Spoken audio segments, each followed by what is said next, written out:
God has been very unkind.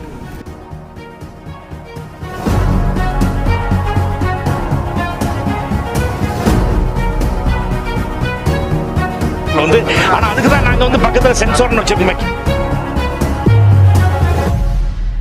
నమస్తే folks, welcome to my channel. Folks, ఆనందం వర్షం లాంటిది, వస్తే తడిసి మురిసిపోతాం. దుఃఖం ఉప్పెన లాంటిది, వస్తే మునిగి కుమిలిపోతాం. అసలు నేను మాట చెప్పడానికి గల కారణం నటుడు ప్రభు. ప్రముఖ తమిళ నటుడు ప్రభు గురించి ప్రత్యేకంగా పరిచయం చేయాల్సిన అవసరం లేదు. ఒకప్పుడు స్టార్ హీరోగా ఉన్న ప్రభు ప్రస్తుతం సపోర్టింగ్ ఆర్టిస్ట్ గా ఉంటూ తెలుగులో డార్లింగ్, ఆరెంజ్, శక్తి, దరువు, దేనికైనా రెడీ వంటి సినిమాల్లో యాక్ట్ చేసి మంచి గుర్తింపును పొందారు.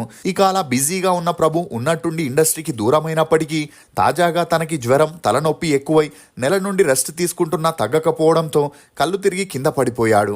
దీంతో కుటుంబ సభ్యులు హుటాహుటిగా ఎంఎస్సి హాస్పిటల్లో చేర్పించగా అతన్ని చెక్ చేసిన డాక్టర్లు పెద్ద మెదడుకి రక్త సరఫరా చేసే ప్రధాన రక్తనాళాలు డ్యామేజ్ అయ్యాయని, వాటికి త్వరగా ఆపరేషన్ చేయాలని, లేదంటే ప్రాణాలకే ప్రమాదం అని చెప్పడంతో ఇమీడియట్ గా ప్రభుకి బ్రెయిన్ అనూరిజం ఆపరేషన్ చేసినట్లు తెలుస్తుంది. అసలు ప్రభుకి ఉన్న ఆరోగ్య సమస్యలేంటి? ప్రభు బలవన్మరణానికి ఎందుకు పాల్పడ్డాడు? ఆస్తి కోసం తన తోబుట్టువులనే మోసం చేశాడా? ఖుష్బూతో పెళ్లైన 4 నెలలకే ఎందుకు విడాకులు తీసుకున్నాడు అనే నమ్మలేని నిజాల్ని ఈ వీడియోలో చెప్పడానికి నేను ప్రయత్నిస్తాను. మీరు మాత్రం ఈ వీడియోని పూర్తిగా చూడండి. ప్రభు గణేశన్ అలియాస్ ప్రభు. ఇతను 1956 డిసెంబర్ 27న తమిళనాడులోని చెన్నైలో జన్మించాడు. తండ్రి శివాజీ గణేశన్, తల్లి కమలమ్మాల్. ఇతనికి రామ్ కుమార్ అనే అన్నయ్య, శాంతి అనే అక్క, తెన్ములి అనే చెల్లెలు కూడా ఉన్నారు. ఇక ప్రభు తండ్రి శివాజీ గణేశన్ తనకి 10 ఏళ్లున్నప్పటి నుండే నాటకాల్లో యాక్ట్ చేస్తూ భరతనాట్యం, కథక్ లాంటి డాన్స్లని కూడా నేర్చుకొని స్టేజ్ పర్ఫార్మెన్స్లు ఇస్తూ మంచి గుర్తింపును పొందారు. అలా ఒకసారి అప్పట్లో తమిళనాడు సీఎం అయిన అన్నాదొరై రాసిన ఒక కథని నాటక రూపంలో అతని రాజకీయ మీటింగ్లో శివాజీ గణేశన్ పర్ఫామ్ చేయగా ఇతని నటనని చూసి ఇంప్రెస్ అయిన అన్నాదొరై చిన్నై పిల్లై గణేశన్ గా ఉన్న తన పేరుని శివాజీ గణేశన్ గా నామకరణం చేశాడు. అంతేకాకుండా తనకి తెలిసిన డైరెక్టర్స్, ప్రొడ్యూసర్స్ కి కూడా రికమెండ్ చేయడం మొదలెట్టాడు. అలా 1952లో పరాశక్తి అనే తమిళ్ మూవీతో హీరోగా అరంగేట్రం చేసిన శివాజీ గణేశన్ కొద్ది రోజుల్లోనే ఎంజీఆర్ కి సరిసమానంగా స్టార్ హీరోగా ఎదిగాడు. ఇక అలా తను 280 సినిమాల్లో యాక్ట్ చేయగా 250 సినిమాల్లో హీరోగానే యాక్ట్ చేయడం జరిగింది. అలా తను ఇండస్ట్రీలోకి ఎంట్రీ ఇవ్వకముందే కమలమ్మాల్ అనే అమ్మాయిని పెళ్లి చేసుకోగా వీరి అన్యోన్య సంసారానికి గుర్తుగా 4 పిల్లలు కూడా జన్మించారు. ఇక శివాజీ గణేశన్ తన 2 కొడుకుల్ని తన సినీ వారసులుగా తీసుకురావాలనుకున్నారు. కానీ మొదటి కొడుకు చాలా బొద్దుగా, పొట్టిగా ఉండడంతో తనకి యాక్టింగ్ పై ఇంట్రెస్ట్ కూడా లేకపోవడంతో రెండో కొడుకు ప్రభునే తన సినీ వారసుడిగా తీసుకురావాలని ఫిక్స్ అయ్యారు. ఇదిలా ఉంటే ప్రభు తన స్కూలింగ్ ని బెంగళూరులోని బిషప్ కాటన్ బాయ్స్ హై స్కూల్లో చదివాడు. చదువుల్లో చురుగ్గా ఉన్న ప్రభుకి తన బాబాయ్ షణ్ముగం లాగే ప్రొడ్యూసర్ అవ్వాలని ఇంట్రెస్ట్ ఉండేది తప్ప హీరో అవ్వాలనుకునేవాడు కాదు. అలా తన స్కూల్ హాలిడేస్ లో తన బాబాయ్తో కలిసి ప్రొడక్షన్ డిపార్ట్మెంట్, అకౌంట్స్ గురించి తెలుసుకుంటూ ఉండేవాడు.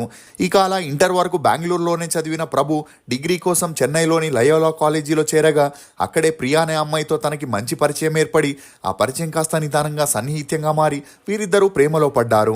ఇక అలా 3 సంవత్సరాలు సీరియస్ రిలేషన్ లో ఉండి తామిద్దరూ పెళ్లి చేసుకోవాలని ఇరు కుటుంబాలకి చెప్పగా అందుకు శివాజీ గణేశన్ ఒప్పుకున్న ప్రియా ఇంట్లో మాత్రం ప్రభు సినిమా ఫీల్డ్ లోకి వెళ్లకుండా బిజినెస్ చూసుకుంటే తనతో పెళ్లి చేస్తామనే కండిషన్ పెట్టడంతో శివాజీ గణేశన్ ప్రభు తన సినీ వారసుడిగా ఖచ్చితంగా సినిమాల్లోకి వెళ్తాడని, ఇష్టం ఉంటే అమ్మాయిని ఇవ్వండి, లేకుంటే అవసరం లేదని అవమానించడంతో ఈ అవమానాన్ని తట్టుకోలేక ప్రియా ప్రభుతో బ్రేకప్ చేసుకొని యుఎస్ఏకి చెందిన డాక్టర్ని పెళ్లి చేసుకొని వెళ్ళిపోయింది. ఇక ఈ బ్రేకప్ తో మానసికంగా కృంగిపోయిన ప్రభు ప్రియాని మర్చిపోలేక తన తండ్రి పిస్తోల్ని తన రూమ్ లోకి తీసుకెళ్లి దాన్ని ఎలా కాల్చాలో తెలియక ప్రయత్నిస్తున్నప్పుడే చేతికి తగలడంతో ఆ సౌండ్ విన్న ఇంట్లో వారు హుటాహుటిగా వచ్చి ప్రభుని హాస్పిటల్లో చేర్పించారు. ఇక అలా బలవన్మరణానికి పాల్పడినందుకు ప్రభుపై పోలీసులు కేసుని ఫైల్ చేసి కోర్టులో అతన్ని సబ్మిట్ చేయగా తన తండ్రి పిస్తోల్ని క్లీన్ చేస్తుంటే అలా జరిగిందని చెప్పడంతో ఈ కేసుని కొట్టిపారేశారు. ఇక అలా అప్పటి నుండి కొడుకుని ఒంటరిగా వదలకుండా తనతోనే షూటింగ్ స్పాట్ కి తీసుకెళ్తూ అక్కడి అట్మాస్ఫియర్ ని చూపిస్తుండడంతో ప్రభుకి కూడా నిదానంగా యాక్టింగ్ పై ఇంట్రెస్ట్ ఏర్పడింది. అలా ఆ తర్వాత ప్రభు యుఎస్ఏకి వెళ్లి 1 ఇయర్ యాక్టింగ్ ట్రైనింగ్ ని తీసుకొని ఇండియాకి వచ్చేసరికి శివాజీ గణేశన్ తన చెల్లెలి కూతురైన పునీతాతో ప్రభుకి పెళ్లిని ఫిక్స్ చేశారు. అలా ప్రభుకి 1982 జనవరి 24న గ్రాండ్ గా పెళ్లి చేయగా పెళ్లి తర్వాతే ప్రభుతో సినిమాల్లోకి ఎంట్రీ ఇప్పించాలనుకున్నారు. ఇక అలా మంచి స్టోరీ కోసం చూస్తున్నప్పుడే హిందీలో వచ్చిన Kali Charan movie super duper hit అవ్వడంతో ఆ మూవీ రీమేక్ రైట్స్ ని తీసుకొని తమిళ్లో ప్రభు హీరోగా, శివాజీ గణేశన్ సపోర్టింగ్ రోల్లో సంగ్లీ అనే మూవీని చేయగా ఆ మూవీ 1982 ఏప్రిల్ 14న రిలీజ్ అయి ఫ్లాప్ అయింది. ఇక తమిళ ఇండస్ట్రీలో ఎంజీఆర్ తర్వాత అంతటి హ్యాండ్సమ్ హీరో అయిన శివాజీ గణేశన్ కొడుకంటే అభిమానుల్లో చాలా ఎక్స్పెక్టేషన్స్ ఉన్నప్పటికీ ఆ మూవీలో పొట్టిగా బొద్దుగా ఉన్న ప్రభుని చూసి అందరూ విమర్శించడం మొదలెట్టారు. అయినా తన కొడుకుని ఎలాగైనా సినిమా ఇండస్ట్రీలో నిలబెట్టాలని లాటరీ టికెట్, నలంద అనే మూవీస్ ని చేసిన అవి కూడా ఫ్లాప్ అవడంతో అందరూ ప్రభుకి సెకండ్ హీరోగా ఛాన్స్లు ఇవ్వడం మొదలెట్టారు. ఇక ఈ క్రమంలోనే ప్రభు, పునీత గారి అన్యోన్య సంసారానికి గుర్తుగా విక్రమ్, ఐశ్వర్య అనే ఇద్దరు పిల్లలు కూడా జన్మించారు. ఇదిలా ఉంటే అతిశయ పిరవిగల్ అనే మూవీ చేసేటప్పుడు అందులో హీరోయిన్ గా చేసిన రాధాతో ప్రభుకి పెరిగిన మంచి పరిచయం కారణంగా వీరిద్దరూ కలిసి సందీప్పు, వేలై రాజా, ఎన్ ఉయిరే, కన్నమ్మ, సింహ స్వప్నం అని 23 సినిమాల్లో నటిస్తూ క్లోజ్ గా ఉండేవారు. దీంతో వీరిద్దరి గురించి వార్తలు వైరల్ అవ్వడంతో ప్రభుకి అతని భార్యకి మనస్పర్ధాలు మొదలయ్యాయి. ఇక ఈ గొడవలు తారాస్థాయికి వెళ్లడంతో శివాజీ గణేశన్ పంచాయతీ పెట్టి ప్రభుకి నచ్చజెబుతూ రాధాకి వార్నింగ్ ఇవ్వడంతో ఆ తర్వాత ప్రభుతో కలిసి రాధా సినిమా చేయడానికి వెనకడుగు వేయడం, దీంతో వీరిద్దరి రిలేషన్ కి ఫుల్ స్టాప్ పడిందని చెప్పొచ్చు. అలా అప్పటి నుండి ప్రభు కొన్ని మూవీస్ ని చేసిన అన్ని మూవీస్ ఫ్లాప్ అవుతూ వచ్చాయి. కానీ ప్రభు ఎప్పుడైతే ధర్మతిన్ తలైవానన్ అనే మూవీలో రజనీకాంత్ తో కలిసి యాక్ట్ చేశాడో ఆ మూవీలో నటించిన ఖుష్బూతో ప్రభుకి మంచి పరిచయం ఏర్పడి ఆ పరిచయం కాస్త నిదానంగా సన్నిహిత్యంగా మారి వీరిద్దరూ సీక్రెట్ గా డేట్ చేయడం మొదలెట్టారు.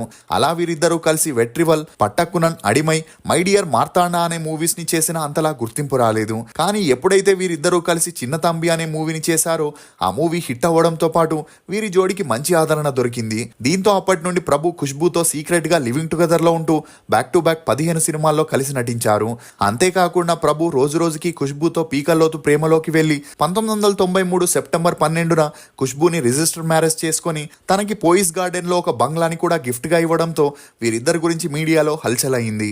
ఇక ఈ విషయం శివాజీ గణేశన్ కి తెలిసి కోపంగా ఖుష్బూ ఉంటున్న ఇంటికి వెళ్లి తనని కొట్టి తిట్టడంతో పాటు ఖుష్బూ ఫ్యామిలీకి వార్నింగ్ ఇస్తూ ఇక పైన ప్రభుతో రిలేషన్ ని కంటిన్యూ చేస్తే ఇండస్ట్రీలో లేకుండా చేస్తానని బెదిరించడం, అంతేకాకుండా పెళ్లైన 4 నెలలకే ఖుష్బూతో బలవంతంగా విడాకులు ఇప్పించారు.